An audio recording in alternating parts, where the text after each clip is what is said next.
Okay everybody, this is Mooney Dashcam. Today we're in East Flatbush, Brooklyn. We're going to be talking about the murder of a 25-year-old by 3 members of Roy DeMeo's crew. Roy DeMeo didn't even know about this murder till after the fact. Kid ends up in a cement barrel, dumped in the water. Alright, let's flip this around and get into it. Okay, don't forget to follow me on Instagram at mooneydashcam. I post in there pretty much every single day. I'm also going to be posting the crime scene photos from this incident on there since I can't post them on YouTube. So check them out on there. They'll be up when this video is up. Also, don't forget to leave suggestions for future videos in the comments. I very much appreciate that. Get a lot of inspiration from them. And hit the notification bell just so you guys can see my videos right when I post them. Because who wants to wait around? There's no reason for it. Alright, the address that we're going to right now is 4201 Glenwood Road, like I said earlier, in East Flatbush.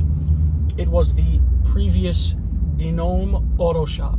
You guys might recognize that last name. That's because Broadway Freddy Dinome and Richard Dinome were part of Roy DeMeo's crew. The subject of our story today is 25-year-old Joseph Scorney. He was a car thief who ended up just getting, really through no fault of his own, getting murdered. This happened in 1978. So Joseph Scorney and Richard Dinome's 24 years old, they're stealing cars together. Joseph openly said he never wanted to be involved with the mafia guys the Dinome brothers knew. Now, Frederick Dinome was 37 years old. He had the nickname Broadway Dinome because he used to race cars back in the day. Joe was making plenty of money. This is probably why he really didn't want to get involved with anybody that he didn't have to. Him and Richard were making $1,500 to $2,000 a week. $2,000 back then in 1978 is about $9,100 today. So making a lot of money. He had an apartment in Bensonhurst, fully refurnished, in a high-rise. He kept $25,000 cash in a false bottom flower pot, just in case any cops came around, he could bribe them. And he kept $50,000 cash in a safety deposit box in the bank across the street from him. Occasionally, he would go into the safety deposit box, take out all the cash, and just fan it out for fun. He also had a $35,000 Porsche 911 Carrera and 2 other new luxury cars. So the kid was making a lot of money at 25 years old. Now, eventually, Frederick introduces Vito Arena, who was another person that was in Roy DeMeo's crew, to Joe.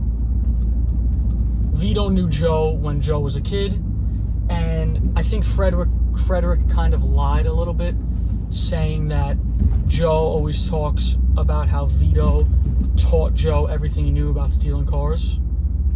I don't know if that was fully true. Now, without Joe ever really knowing, he's involved with 3 members of Roy DeMeo's crew, and he never wanted to be involved with mob guys. And he's in the middle of the sickest crew that maybe has ever been.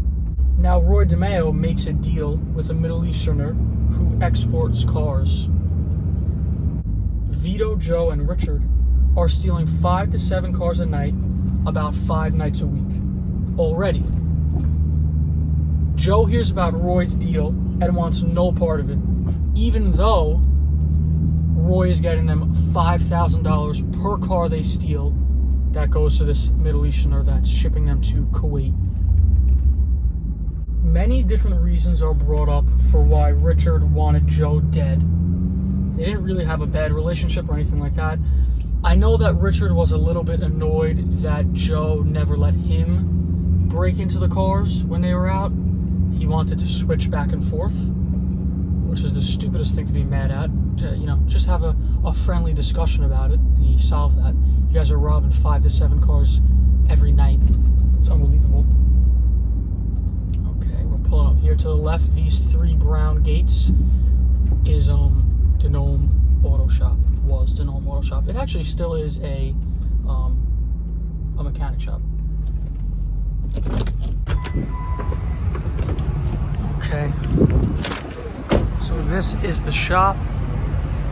Now they had the shop, like I said, Freddy raced cars. Say hi to the truck, don't forget about it. This was another address that wasn't easy to find. You could find this corner very easily, but this was the shop. So as I was saying, there were many reasons that people suspect why Richard wanted Joe dead.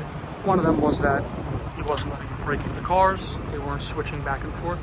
It's like a bunch of kids. Like, no, you could turn the light off. I don't know if anyone else had that argument with their siblings when they were younger. Yeah, no one really knows the reason why Joe was killed. One of the things people suspect was that he refused to give money to Vito for a loan. Let's see the back here. I hope it doesn't sound too windy. Oh, hello, boat. We're not that close to the water for there to be a boat here.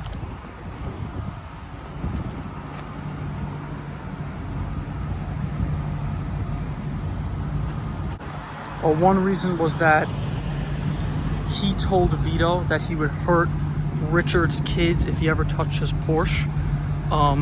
He kept his Porsche 911 at one of Richard's buildings or properties or something like that. And also, Richard kind of wanted Joe's Porsche. So there's that. It all comes down to the pettiest stuff. At least in Roy DeMeo's crew when they were murdering somebody. C4201. Oh, should I get some food after this? You guys see that over there?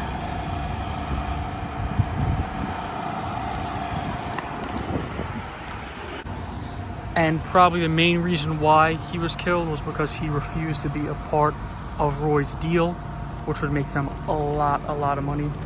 And I don't think anyone was really happy about that, including Roy. Richard Dinome convinces Vito to be a part of the murder by telling him that Joe wants him out of the crew and that he was going to set up a reason for Vito to be out of the crew. So Richard actually says to him, "You have a reason to kill him too." These guys are sick. Now, it's September 28th, 1978.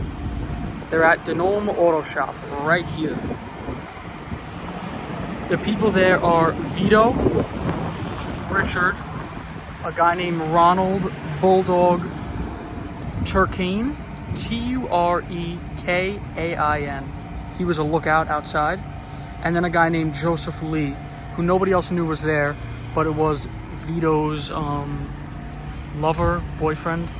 Vito Arena was a gay mobster. He's known for that, but he was one of the sickest guys to ever kill people. There's a story of him cutting off a guy's dick and putting it in his mouth after he killed him. I don't know how true any of this is. I tried to look that up. It's very hard to find any information on that. So, Joseph is brought into the back of the shop, which I'm assuming is either through one of these gates, or maybe there was, ooh, just like I suspected, there may have been a door here. There definitely was a door here. What's this?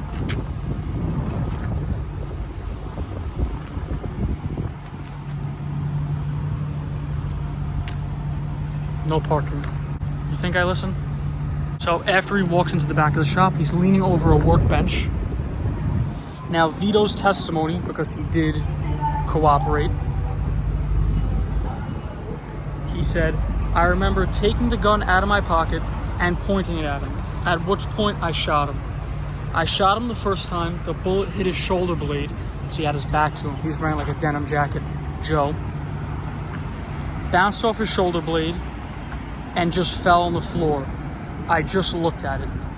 Now the bullet in this gun was a dud, so it really didn't leave the gun with much force at all, which led it to not even be able to pierce a denim jacket. Joe turns around and sees Vito aiming at him because the gun still made the loud noise as if it went off, like he did shoot at him. So he turns around, Vito's aiming right at him, and he shoots him again in the chest. This time, the gun goes off correctly, hits him, and he falls down to one knee. And he looks up at Vito and he says, "Vito, what are you doing?" And Vito slowly walked towards him, because Vito is a big fat dude, puts the gun in his mouth and says, "I'm killing you, Joey." Pulls the trigger again. Another dud bullet. Doesn't do anything. Now Joe's choking on gunpowder from the gun, because the bullet doesn't come out with any speed, but it still does blast all the gunpowder. The explosion still went off. So he's choking, he's on the ground. Vito walks up again, aims the gun at him, pulls the trigger again. Now the gun jammed, nothing comes out at all. So he's on the floor, rolling around, choking. Richard grabs a 5-pound sledgehammer and smashes his skull in, killing him. So instantly they start setting up the body to be disposed of. They take his keys out of his pocket because of course they want that money that was in his apartment, and they want the key to the safety deposit box. Trust me, they got all that stuff. They took his jewelry off, and for some reason they left his wallet and ID inside his pockets. But in Vito's words, Ronald and Richie folded him up and put him into the barrel. It's a 50-gallon drum, and they use 8 bags of cement to pour inside. Right after they finish pouring the cement over his body inside the bucket, they all go to Manhattan to go to Chinatown to eat at a restaurant. That's what you do after you murder a 25-year-old, right? They had to wait for the cement to harden anyway, so why not? They figured they'd come back Monday. This is on a weekend. They figured they'd come back Monday and figure out what to do with the body, which they actually had no plan for at all.